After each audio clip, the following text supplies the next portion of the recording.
ये बात है दूसरे विश्व युद्ध के आखिर की, जब फ्रांस पर नाजियों का कब्जा था। इसी दौरान अमेरिकन सोल्जर्स की एक टोली जंगल में सो रही थी। तभी उनमें से एक फौजी क्रिस को एक भयानक सपना आया और जब वो जागा तो उसने देखा कि कोई तो उनकी तरफ पास वाले पेड़ से झांक रहा है। उस साये ने अपनी नजर क्रिस पर गड़ाए रखी। क्रिस और भी ज्यादा बेचैन हो गया और अपनी पिस्टल निकालने लगा, लेकिन उससे पहले ही सामने खड़े उस इंसान ने अपनी पिस्तौल क्रिस पर तान दी। डरे हुए क्रिस ने उससे पूछा कि तुम क्या चाहते हो। क्रिस को यकीन था कि अब ये मुझे मार देगा, इसीलिए उसने अपनी आंखें बंद कर ली। लेकिन जब उसने दोबारा अपनी आंखें खोली तो वो साया गायब हो चुका था। अगली सुबह क्रिस और उसकी टोली एक बेस तक पहुंचने के लिए तैयारियां करने लगे। टोली का वहां पहुंचना बेहद जरूरी था। कर्क की जराबों की वजह से उसके पैर में बहुत खुजली हो रही थी, इसीलिए उसने बुची से पूछा कि तुम्हारे पास एक्स्ट्रा जराब है क्या भाई। लेकिन इसी बात पर बुची और यूजीन कर्क का मजाक उड़ाने लगे।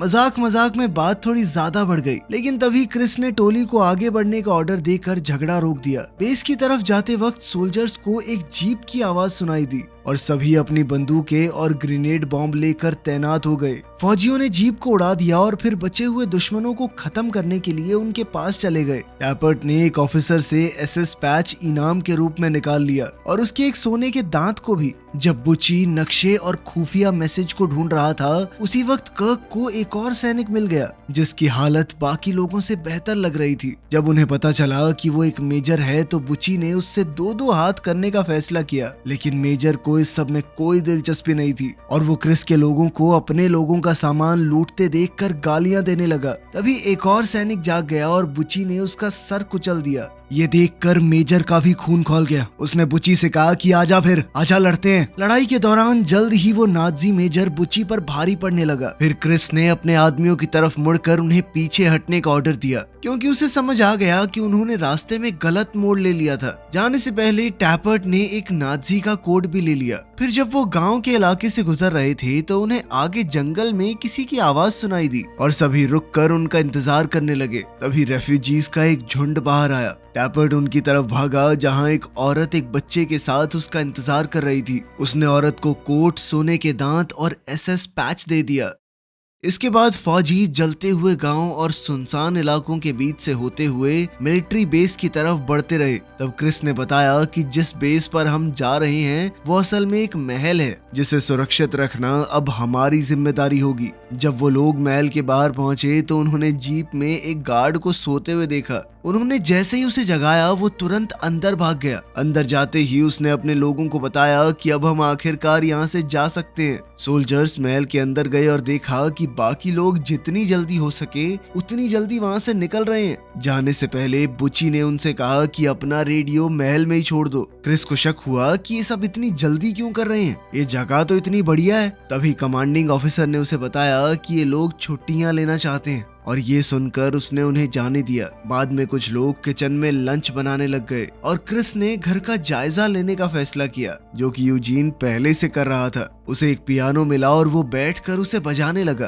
पियानो की धुन खाली महल में गूंजने लगी। वहीं क्रिस महल में बनी हुई लाइब्रेरी में चला गया और उसने देखा कि जमीन पर एक बड़ा सा जलने का निशान है, जहां पहले कभी एक कुर्सी हुआ करती थी। और तभी उसे पास बनी हुई जाली से कुछ अजीब आवाजें सुनाई देने लगी, जिन्हें वो समझ नहीं पा रहा था। वहीं बुची को भी बाथरूम में किसी की आवाज सुनाई दी। वो चेक करने गया तो दरवाजा बंद था, पर जैसे ही वापस मुड़ा दरवाजा अपने आप खुल गया। बाद में सब लोग एक साथ खा पीकर आराम करने लगे, लेकिन तभी उन्हें अजीब आवाजें सुनाई देने लगी और वो अपने हथियार लेकर देखने चले गए। टैपर्ट और बुची सीढ़ियों से गए और मेन दरवाजा चेक करने लग गए। तभी कर्क और क्रिस ने अपने पास एक आवाज सुनी, लेकिन समझ नहीं पाए कि ये है क्या। इसके बाद वो एक कमरे में गए जहाँ सारी चीजें ढकी हुई थी। वहाँ तो कुछ नहीं मिला। फिर जब वो किचन तक पहुँचे तो समझ आया कि आवाज दूसरे कमरे से आ रही है और जैसे ही उन्होंने अंदर जाने की तैयारी की तो दरवाजा अचानक अपने आप खुल गया। दोनों आदमी कमरे में दाखिल हुए जहाँ उन्होंने एक पर्दा देखा जो अगले कमरे को इससे अलग कर रहा था। फिर जैसे ही उन्होंने पर्दा हटाया तो कर्क और क्रिस ने एक आदमी को खिड़की के सामने लटका हुआ देखा, जो फिर अगले ही पल गायब भी हो गया। खैर कुछ ही घंटों में रात हो गई और सभी फौजी अब आग के सामने बैठकर भूतों की कहानी सुनाने लगे। उसी वक्त टैपर्ट अपनी दूरबीन से खिड़की के बाहर देख रहा था। यूजीन ने उन्हें एक डायरी के बारे में बताया जो उन्हें बेसमेंट में मिली थी, जो कि एक 18 साल के नाजी की थी जिसने घर पर कब्जा किया था।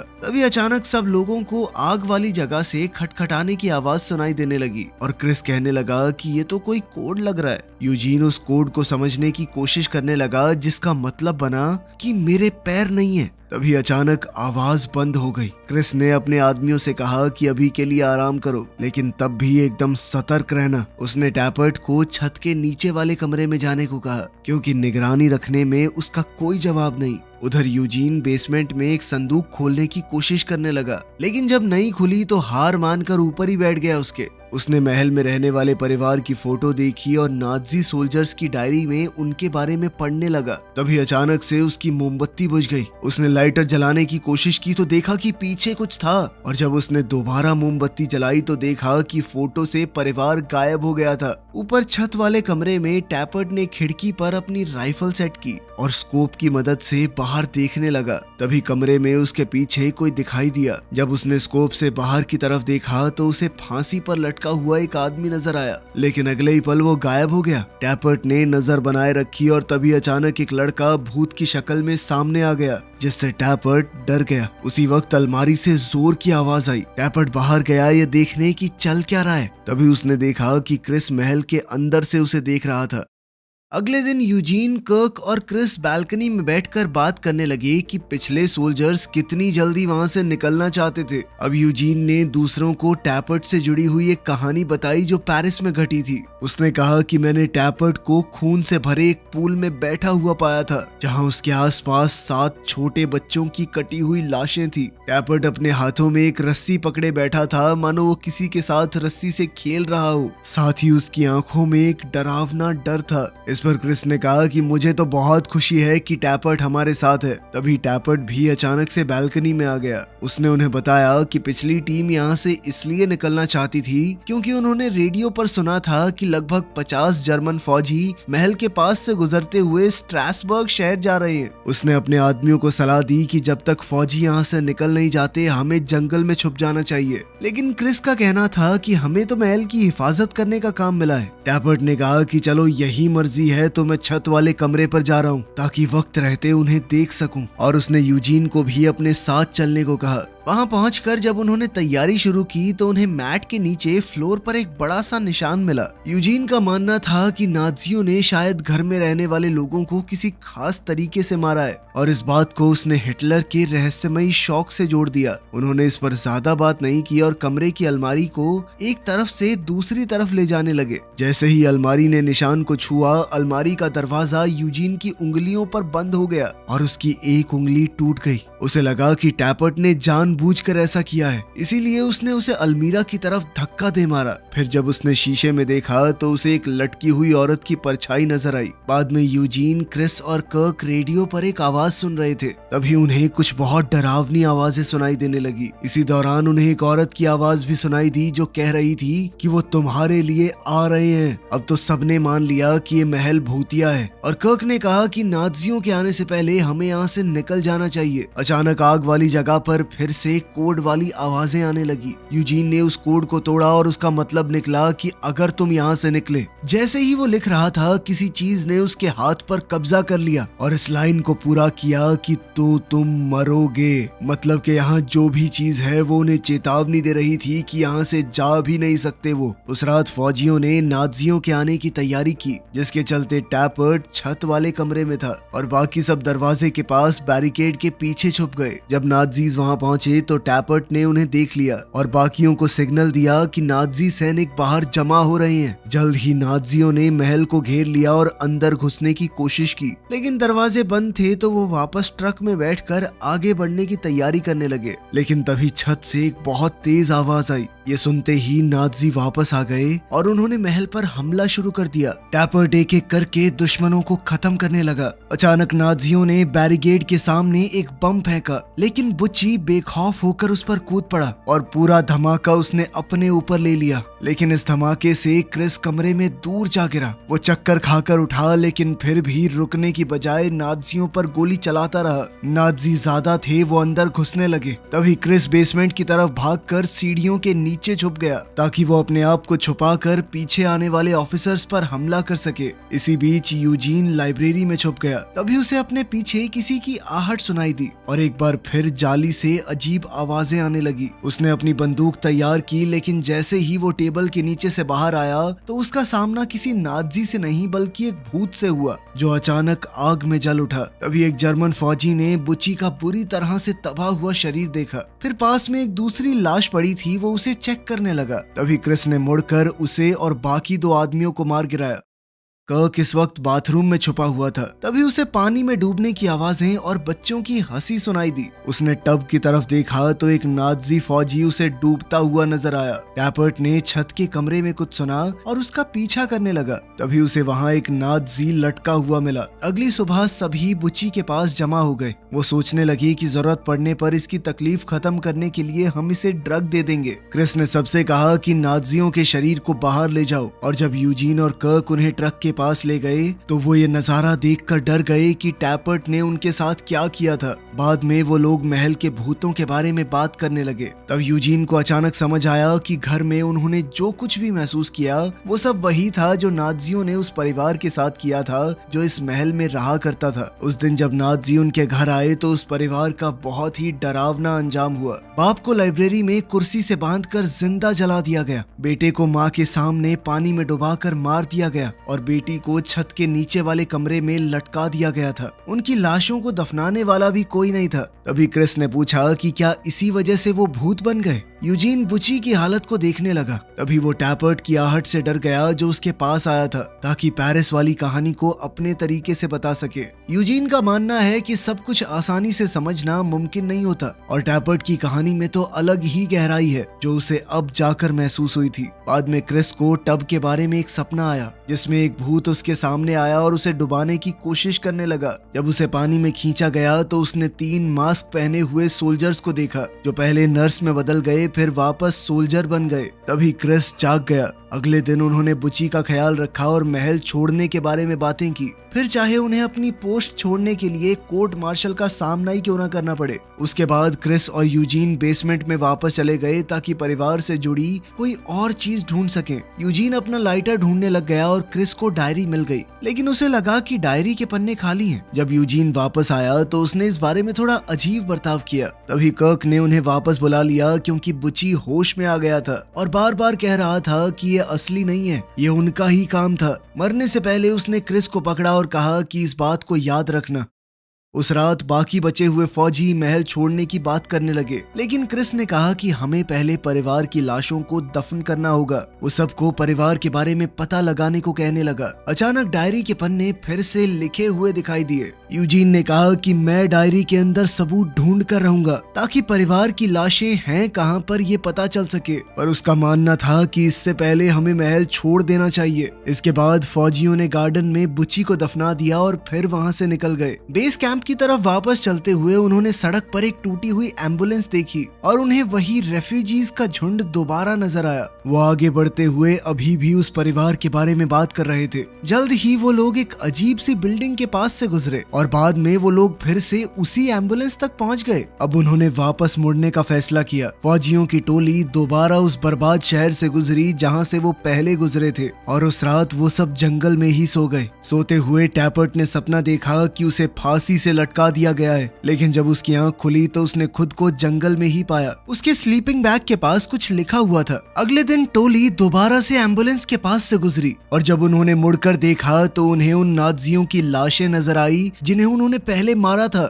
आखिरकार वो वापस महल में पहुंच गए। वो समझ चुके थे कि जब तक इस परिवार की आत्माओं को शांति नहीं मिलती वो महल से दूर जा ही नहीं पाएंगे। उस रात क्रिस ने सोचा कि वो आत्माओं से बात करेगा और पता लगाएगा कि उनकी लाशें कहां पर हैं। तभी टैपर्ट को वो शब्द याद आया जो उसके स्लीपिंग बैग के पास लिखा हुआ था। वेट्रियोलेक। ये सुनकर यूजीन को याद आया कि उसने ऐसा कुछ नाजी न्यूज में सुना था। ये एक ऐसी बद्दुआ थी जो पुराने समय में मुसलमान दिया करते थे, जिसका मतलब था कि अगर तुम बुरा होने देते हो तो बुराई 10 गुना बढ़कर तुम्हारे सामने वापस आएगी। उस रात फौजी भूतों के आने का इंतजार करने लगे और उनसे बात करने की कोशिश की। उन्हें सामने पैरों के निशान नजर आए जो सीधा क्रिस की तरफ बढ़ रहे थे और ठीक उसके सामने आकर रुक गए। तभी उसने एक भूत देखा जिसने उसे पकड़ लिया। वो उसे घसीटते हुए महल के दूसरे हिस्से में ले जाने लगा। क्रिस अपने साथियों से कहने लगा कि गोली मार दो इसे, लेकिन भूत उसके अलावा किसी को नजर नहीं आया। फिर भी टैपर्ट ने उस तरफ गोलियां चला दी। बाकी लोग क्रिस के पीछे घर के दूसरे हिस्से में चले गए और जब वो अंदर गए तो उनके साथ अजीब चीजें होने लगी। उन्हें किसी और ही जगह किसी और ही वक्त की तस्वीरें दिखने लगी। फिर उन्हें क्रिस मिला जो कि परिवार की लाशों के पास पड़ा हुआ था। बाद में फौजियों ने लाशों को दफन कर दिया। तभी डायरी का आखिरी पन्ना बाप की लाश के साथ चिपका हुआ मिला। यूजीन ने डायरी का आखिरी पन्ना पढ़ा जिसमें लिखा हुआ था कि ये परिवार फ्रांस से नहीं है, वो अफगानी थे। उन्होंने अपनी जान जोखिम में डालकर जितने यहूदियों को बचा सकते थे बचाया। बाद में महल के अंदर यूजीन को परिवार की डायरी का एक बार फिर से ख्याल आया और वो उसे दोबारा पढ़ने लगा, मगर अब डायरी में लिखे शब्द बदल चुके थे। इस बार ये लिखा था कि लाशों को दफन करने से भूतों को वापस आने की ताकत मिल चुकी है। तभी अचानक से लाइट चली गई। जब टैपर्ट छत वाले कमरे के बीचों बीच बैठा हुआ था तभी पूरे परिवार के भूत महल में दिखाई देने लगे। भूतों ने फौजियों पर हमला कर दिया और फौजी उनसे लड़ने और उन पर गोली चलाने की कोशिश करते रहे, लेकिन उन पर गोलियों का क्या ही असर होता। अचानक भूतों में हलचल होने लगी और बुची का शरीर एक बार फिर से क्रिस के सामने प्रकट हो गया। वो कहने लगा कि ये सब सच नहीं है। फिर एक भूत उसे आईने के सामने ले गया और कहने लगा कि याद करो। तभी अचानक से क्रिस की आंखें खुली। उसने खुद को नर्सों और डॉक्टर्स के बीच घिरा हुआ पाया। फिर उसने कमरे के आसपास देखा तो उसकी नजर अपने मरे हुए साथियों पर पड़ी। उसने अपनी चादर हटाई और देखा कि उसकी टांगे नहीं है। फिर डॉक्टर ने उसे बताया कि तुम्हारी यादें कुछ देर में वापस आ जाएंगी। अब क्रिस ने याद करना शुरू किया। असल में क्रिस अफगानिस्तान में एक फौजी था और उसकी टोली को एक डॉक्टर को बचाने के ऑर्डर मिले थे जो कि अमेरिकन की मदद कर रहा था। उसका मिशन था उस डॉक्टर को काबुल में एक सुरक्षित घर तक पहुंचाना। जब वो फिर से वर्तमान में आया तो डॉक्टर ने उससे थोड़ी बातचीत की कि कैसा लग रहा है, कैसा महसूस कर रहे हो वो सब। तभी क्रिस अपनी एक और याद में जाने लगा जहां उसने टैपर्ट को 2 लड़कों से बात करते हुए देखा जो कि आपस में खेल रहे थे और टैपर्ट ने उनमें से एक को अपने बेटे का खिलौना दे दिया। इसके बाद टोली घर के अंदर चली गई और उन्होंने डॉक्टर के परिवार को बताया कि उन्हें तुरंत निकलना होगा। लेकिन तभी क्रिस को ऊपर से ऑर्डर्स आए कि तुम लोगों को जल्द से जल्द छुपना होगा क्योंकि दुश्मन घर की तरफ बढ़ रहे हैं। क्रिस ने डॉक्टर से कहा कि मुझे और मेरी टीम को दीवार के अंदर छुपा दो, लेकिन फौजियों की टोली परिवार को भी मरने के लिए छोड़ना नहीं चाहती थी, मगर ऊपर से मिले ऑर्डर्स की वजह से उन्हें मजबूरन ऐसा करना पड़ा। कुछ ही पलों में दुश्मन भी घर में घुस आए। वो डॉक्टर पर अमेरिकन के साथ मिले होने का इल्जाम लगाने लगे। फिर 2 आदमियों ने बच्चों को पकड़ लिया और बेचारी माँ उन्हें छोड़ने की भीख मांगने लगी, लेकिन फिर भी दुश्मनों ने लड़के को पानी में डुबोकर मार डाला और लड़की को फंदे से लटका दिया। फौजी ये तमाशा चुपचाप देखते रहे क्योंकि उन्हें ऊपर से ऑर्डर मिले थे कि एंगेज नहीं करना। आखिर में दुश्मनों ने बाप पर मिट्टी का तेल डालकर उसे जला दिया, जबकि क्रिस और उसके साथी कुछ भी नहीं कर पाए। जब दुश्मन चले गए तो टैपर्ट ने देखा कि बच्चों को भी मार दिया गया था। इसके बाद जैसे ही फौजी घर से बाहर निकले तो माँ चिल्लाते हुए बम के साथ बाहर आई। बुची ने उसे रास्ते में पकड़ लिया लेकिन धमाके को रोक नहीं पाया और सब लोग बम की चपेट में आ गए। जब क्रिस वर्तमान में वापस आया तो डॉक्टर से पूछा कि ये सब क्या चल रहा है। डॉक्टर ने बताया कि हमने एक ऐसा सिमुलेशन बनाया था जिसमें तुम वर्ल्ड वॉर 2 में मौजूद थे। जब अफगानिस्तान में वो बम फटा तो तुम्हारा सिर्फ शरीर घायल नहीं हुआ, उस माँ की तड़प सुनकर तुम्हारे दिल में बहुत ज्यादा गिल्ट आ गई थी, उस परिवार को मरने देने की गिल्ट। ये साफ हो गया था कि ये दर्द तुम में से किसी को भी जीने नहीं देगा, इसीलिए हमने एक मिलती जुलती कहानी तैयार की और तुम्हें उस सिमुलेशन में भेजा ताकि तुम धीरे धीरे इस दर्द को समझकर इससे उभर पाओ। बुची पता नहीं कैसे एक दिन सिमुलेशन से जाग गया। जैसे ही उसने अपने शरीर को देखा तो वो तुरंत मर गया। अब क्रिस सोचने लगा कि महल में उन्होंने जो कुछ भी सुना वो असल में उनके दिमाग के सबकॉन्शियस मैसेजेस होंगे। क्रिस ने डॉक्टर को ये भी बताया कि तुम्हारे सिमुलेशन में कुछ तो गड़बड़ है, ये वेट्रिलेक वर्ड कहाँ से आ रहा था बार बार। फिर नर्स ने बताया कि हर एक फौजी ने किसी न किसी टाइम पे ये वर्ड बोला था। जब फौजियों को धमाके के बाद के पल याद आते जहां माँ ने उन सब को वेट्रिलेक कहा था, तभी अचानक लाइट्स बार बार जलने बुझने लगी और भूत वहां भी आ गए। तब क्रिस कहने लगा कि हमने उन्हें जिंदा कर दिया, उन्हें ताकत दे दी है। तभी साथ में लेटे हुए फौजियों को झटके लगने लगे और क्रिस ने कहा कि मुझे जल्दी से सिमुलेशन में वापस भेजो ताकि मैं अपने साथियों को बचा सकूं। नर्स उसे वापस भेजने के लिए मान गई और साथ ही कहा कि इससे तुम्हारी सारी यादें मिट जाएंगी। इसके बाद क्रिस की आंख सीधा जंगल में खुली जहां उसने अपने सामने एक साए को खड़ा देखा और उससे पूछा कि क्या चाहिए तुम्हें। ये पूरी कहानी एक बार फिर से शुरू हो चुकी थी। वीडियो पसंद आई तो लाइक कर देना, चैनल को सब्सक्राइब कर लेना। मिलते हैं अगली वीडियो में।